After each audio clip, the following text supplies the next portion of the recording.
The Kizilelma fighter is a fifth-generation fighter developed by Turkey with advanced technology and multi-role capabilities.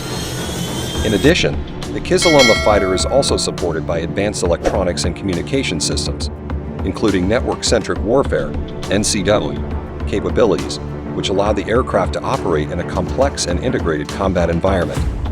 The Kizilelma fighter aircraft is a symbol of Turkey's independent defense industry capability and is capable of producing modern combat aircraft with advanced technology.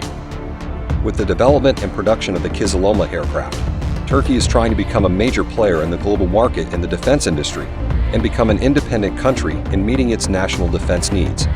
It is also expected that the Kizilelma fighter aircraft will make a significant contribution in enhancing Turkey's air defense capabilities and strengthening the country's deterrence in facing regional and global security challenges. In addition, the development of the Kizilelma fighter aircraft is also aimed at increasing the capabilities of the Turkish defense industry by involving many companies in the production supply chain.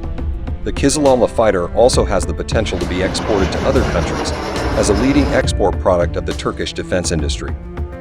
With advanced technology, high performance, and multi-role capabilities, this aircraft can be an attractive choice for countries that need modern combat aircraft to strengthen their defense capabilities.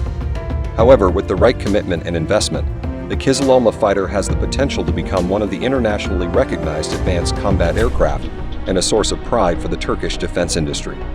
Overall, the Kizilelma fighter is a fifth-generation fighter developed by Turkey with advanced technology and multi-role capabilities.